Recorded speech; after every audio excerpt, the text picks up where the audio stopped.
Diawali dari itu banyak sekali kalau memang dia pada saat sebelum ketemu dengan saya itu nggak ngerti, dia doa itu langsung, dia sakit langsung ya Allah cabut penyakitku, lah itu kan merentahin. Jadi kan kebanyakan kan begitu, coba kita amat-amati siapa coba, termasuk sebelum kita kan begitu ya kan. Jadi kayak begitu itu kita harus mikir, kok langsung minta dicabut penyakitnya, itu kita itu minta sama siapa gitu loh. Kan sama seperti Mbak tolong ambilin sapu ini gitu. Itu kan mirip sebenarnya. Iya, itu adab sebenarnya. Jadi itu kalau kita mau minta pada Allah Ta'ala nggak seperti itu gitu loh. Jadi yang baik lah. Makanya yang baik untuk mohon kesembuhan adalah minta ampun dulu. Minta ampun, kemudian baru agak rinci sakitnya di mana, karena apa, itu lebih rinci. Insya Allah dari situ nanti baru terakhirnya mohon diberi kesembuhan. Nah, itulah adab istilahnya. Nah, kebanyakan kalau orang berdoa langsung minta dilepas, dicabut, di ini. Lah ya Allah, kok disuruh kayak pembantu, ini gimana? Makanya di situ saya kadang-kadang lihat teman-teman yang begitu itu lucu menurut saya itu ya. Lucu itu ya janganlah seperti itu. Ini Allah ini yang menciptakan kita, kok kita itu kayak nyuruh pembantu aja sih. Nah, ini ada adab di situ. Jadi intinya cara doa pun sebenarnya saya susun. Sebenarnya nggak keluar dari jalur adab berdoa sih sebenarnya ya. Cuma ada adab untuk kalau kita mohon kepada Allah itu seperti apa, tahapannya seperti itu. Nah, Ustaz, kalau misalnya nanti nih ada pembaca tentang buku ini yang isinya adalah doa-doa Ustaz, tiba-tiba ada reaksi, apakah berhenti atau terus di ini Ustaz? Ya, jadi untuk teman-teman yang membaca ini ada reaksi, itu boleh. Nanti kalau memang dia baca ada reaksi, nanti temennya suruh nyaksiin dulu. Temennya nyaksiin dulu pada waktu dia baca apa, dia doa baca apa, reaksi itu. Kemudian kalau dia nggak sadar kesurupan, temennya suruh ngomong nanti setelah sadar, saya ngomong apa gitu. Atau direkam mungkin ya kayak gitu. Boleh direkam seperti ini, boleh, sehingga nanti dia bisa menganalisa bahwa oh saya kok ngomong seperti ini. Mamanya sihir kan dibagi macam-macam nih. Seneng kepada seseorang ada kan gitu, kemudian benci pada suami ada, kemudian benci pada mertua ada, kemudian mau apalah di situ, itu nanti kan kerekam. Nah kalau kerekam coba cari yang di lain ya, yang sihir tapi khusus yang berhubungan dengan masalah keluarga, mamanya yang ada orang yang dia sama suaminya nggak suka, boleh cari aja nggak apa-apa nanti. Nah di titik itu barangkali ini lebih tepat gitu ya, tinggal dibaca lagi, diaminkan, tenang, khusyuk, habis sholat doa itu dibaca, ulang lagi, mau kelojotan biarin aja, insya Allah nggak apa-apa, karena lewat situ kan sebenarnya Allah melihat bahwa dia punya kesungguhan untuk bertaubat, untuk sembuh. Jadi paham betul lah istilahnya seperti itu Ustaz. Jadi sebetulnya dari setiap doa yang Ustaz sampaikan itu tidak ada lain mengajak orang bertobat ya? Iya sebenarnya, memohon sesuatu yang terjadi pada diri. Iya lah, sebenarnya dari doa ini nggak perlu kita punya pikiran jelek loh. Kita itu mengakui bahwa doa itu senjatanya orang beriman. Kenapa nggak digunain? Coba, kan kita sering cerita, banyak sekali cerita doa itu senjatanya yang beriman. Lah ya yang mana doa yang mana? Kalau memang ada sihir ya hadapi senjata itu untuk sihir. Kalau doa itu untuk gatal, hadapi doa itu untuk gatal, hadapkan. Yang kenapa kok bisa gatal itu hadapkan di titik itu. Sama seperti ini ada musuh di depan, hadapkan pedang itu ke musuh. Musuh depan hadapkan pedang di sana jauh, malah pedangnya ditaruh sana. Dia pakai alat yang lain, nggak bisa. Makanya kalau dia itu mau doain ya nggak bisa-bisa ya karena itu salah alamat. Nah sebenarnya saya sendiri itu ada clue yang saya berikan kepada teman-teman, itu ada clue. Doa saya itu sebenarnya ibarat pedang itu sudah dihadapkan ke titiknya. Nah selama ini belum pernah ada teman-teman dakwah itu yang seperti itu. Ngadepin sihir, bacaannya itu. Ngadepin kanker, bacaannya itu. Ngadepin gatel pantatnya, bacaannya juga itu. Istri kamu? Bacaannya itu. Lah kan, kan jadi harus mikir lah gitu. Kan gitu ya. Harus berpikir bahwa doa itu memang beda-beda. Ceritanya kalau umpamanya lawan itu umpamanya maaf nih ya, orang yang suka main kaki, ya kita kalau mau menang, ya tempurnya deket. Kan begitu. Ya kan, kalau dia itu kuat, kayak teman-teman hobinya main pukul ini, kuat badannya, kita main grappling atau kuncian, kan begitu gitu loh. Ya harus dihadapkan dengan betul-betul pakai otak. Jadi jangan ini semuanya ini ya nggak selesai semua. Memang kenyataannya nggak bisa. Hanya cuma kalau orang dibacain reaksi begini begitu, nanti situ selesai, ini selesai. Dikiranya sembuh, bukan. Nggak taunya nanti dibaca lagi gini selesai diem. Nanti bacaan gini loh nggak selesai. Mau besok mau 1 bulan emang nggak selesai. Karena apa? Bacaan dia itu hanya cuma memberikan reaksi seseorang, bukan menyembuhkan. Kan begitu. Nah, dianggap ya reaksi itu menyembuhkan. Ya bukan. Belum tentu ya. Emang belum tentu. Kalau memang itu hanya ketempelan biasa, bolehlah. Kayak mamanya ada orang itu yang pakai Allahu Akbar, masukin. Ini orang lain loh ya. Masukin terus jadi harimau atau dari nah, itu kan nempel dia, bukan masuk. Nah, ini kalau dihilangin gampang. Jadi kalau di YouTube di ini itu hanya ketempelan. Jadi itu kalau dihilangin gampang. Tapi kalaupun terlalu ini bisa juga masuk ya. Kalau si yang ditempelinnya itu imannya kurang, itu bisa juga jadi karakter dia akhirnya. Tergantung juga sih. Tergantung. Kalau memang karakternya ditempelin sama ya masuk senang. Tapi kan ini kan pada waktu si orang ini memasukkan jin ini ke tubuh orang lain itu kan dia yang ngomando. Baik. Jadi orang ini ngomando jin ini sebenarnya masuk. Makanya kalau saya nggak bisa yang begitu, malah nggak bisa, malah ngeluarin sihir, insya Allah diizinkan lah oleh Allah Ta'ala. Mau sihir kayak mau ilmu kayak selama dia mau, insya Allah diizinkan oleh Allah Ta'ala. Tetapi kalau nempelin nggak bisa, saya nempelin seperti itu.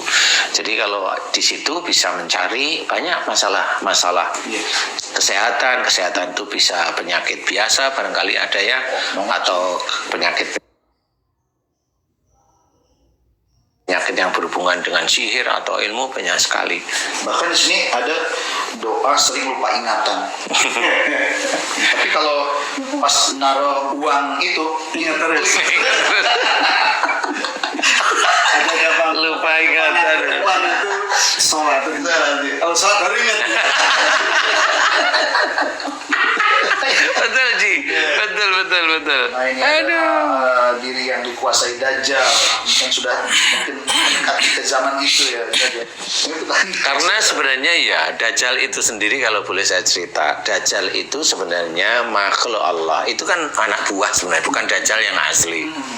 Dajjal yang asli nanti turunnya setelah Tuhan. Jadi yang saat ini adalah Dajjal yang anak buahnya. Ya. Tapi yang harus kita ketahui adalah walaupun itu kroconya Dajjal, tetap itu berbahaya. Jadi Dajjal itu mirip seperti ilmu pelet. Jadi kalau orang sudah kepelet dengan orang tertentu, nah orang pelet orang itu dia nggak akan bisa lepas. Itu aja kuncinya. Nah, Dajjal mirip seperti itu. Nah, kalau tubuh seseorang itu ada Dajjal, besok kalau Dajjal itu muncul, dia nggak akan bisa melawan. Dia akan nurut apa yang dikatakan tuannya. Nah, pertanyaan saya Ustaz, apakah Dajjal itu bisa masuk kepada setiap orang? Insya Allah. Dan sekarang apakah di setiap orang sudah ada bibit-bibit itu? Insya Allah. Seseorang Muslim memusuhi saudaranya yang lain dengan sadar, Dajjal insya Allah sudah masuk ke dalam tubuhnya. Kenapa? Karena Allah itu sudah mengingatkan, kalau seseorang itu sudah mengucap asyhadu an la ilaha illallah wa asyhadu anna Muhammad Rasulullah, itu sebenarnya itu sudah saudara. Kalau kalau dia itu memusuhi saudaranya dengan alasan memfitnah, itu otomatis Dajjal itu sudah masuk. Jadi gerbangnya masuk itu karena fitnah, menyakiti. Iya. Durhaka pada orang tua itu masuk semuanya. Intinya adalah seseorang muslim, ini saya ceritakan, seorang muslim yang dia menyalahi ayat Quran satu kalimat aja, itu Dajjal itu sebenarnya sudah mulai masuk. Itu sudah mulai masuk. Termasuk kalau umpamanya dari hadis la taktub walakal jannah, ini kan nggak pernah dibahas. Jangan marah bagimu surga, itu kan nggak pernah dibahas.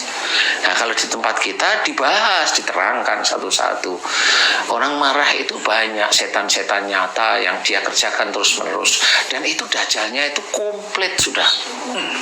Dari marah, egois, mau menang sendiri, nggak hormat dengan istri, tidak hormat dengan suami, melawan orang tua, berkata kasar dengan orang tua, kemudian dengan itu Dajjal semua yang masuk. Nah, inilah kenapa ada hadis menceritakan bahwa istilahnya besok di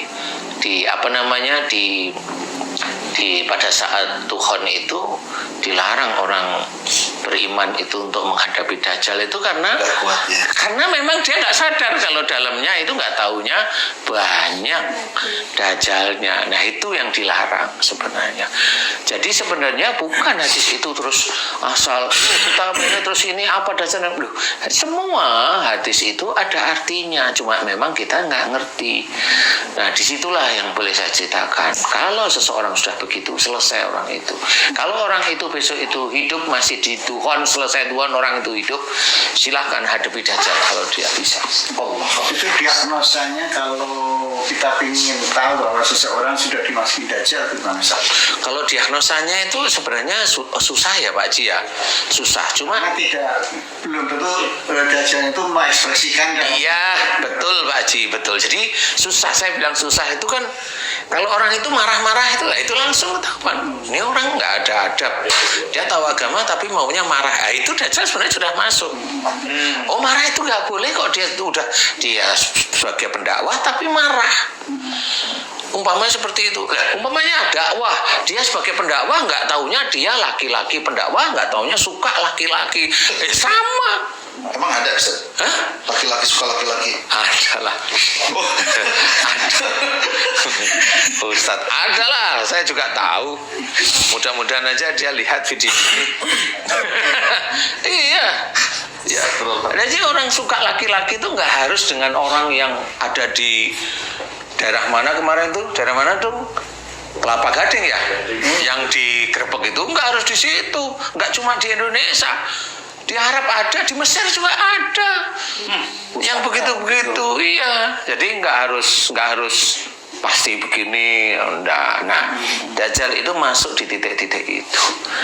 Gitu. Jadi yang saya amati, kecuali kalau orangnya memang agresif, emosional, ini kelihatan. Tapi kalau orangnya anteng, tenang, begini, terus duduknya begini, orang nggak tahu. Padahal dia malah banyak Dajjal itu seperti itu. Nah, ini yang harus kita lakukan. Kemudian pelajaran tauhid itu sebenarnya pelajaran mengenal Allah itu dengan benar. Allah.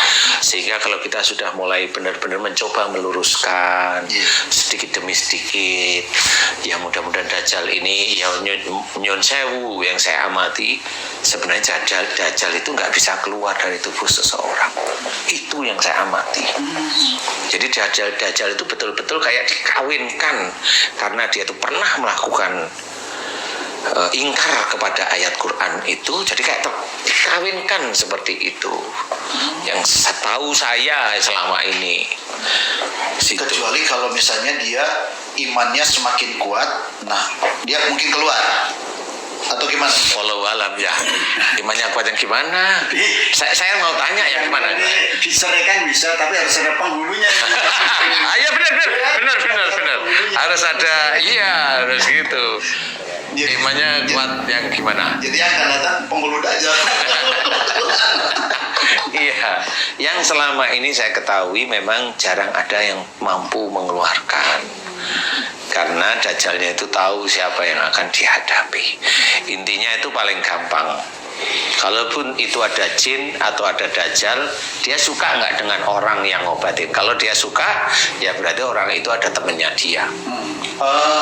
Itu yang paling gampang dinalar, dibenci jin. Karena suka ngobatin. Suka ngusir. Iya, bukan suka ngusir. Karena saya suka mengajak orang itu kembali ke jalan Allah. Oke. Sehingga jin itu sebenarnya nggak betah.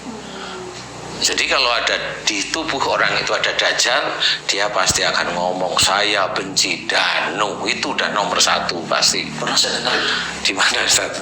di sana.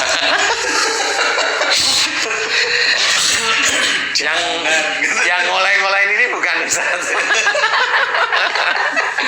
Ya memang, tapi saya sudah hafal, insya Allah sudah hafal. Jadi itulah karena seperti itu jadi saya ngerti. Dan cara menyelesaikan Dajjal ya alhamdulillah atas izin Allah Ta'ala diizinkan gitu. Dan doanya juga ada di sini juga. Kayaknya ada di situ. Bismillah. Ya, tapi ya memang ya ada sih. 100% ya tetap Ya. akhlaknya yang harus di.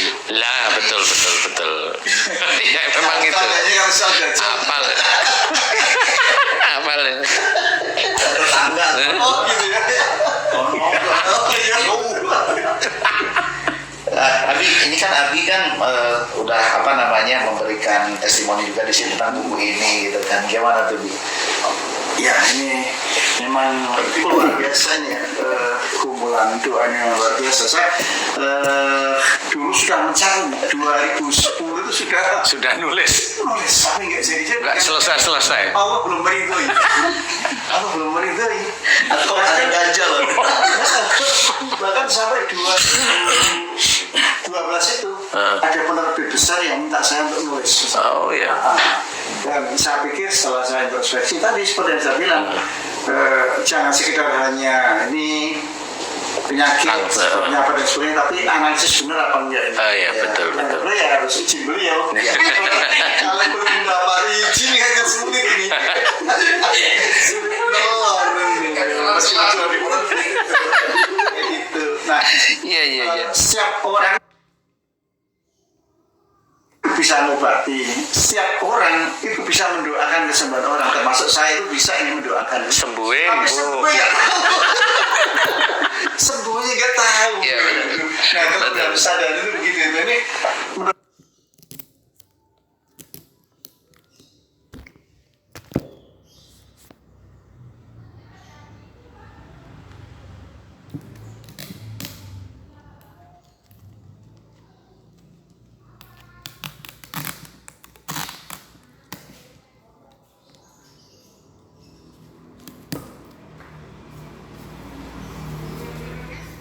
Yo, anak ganteng.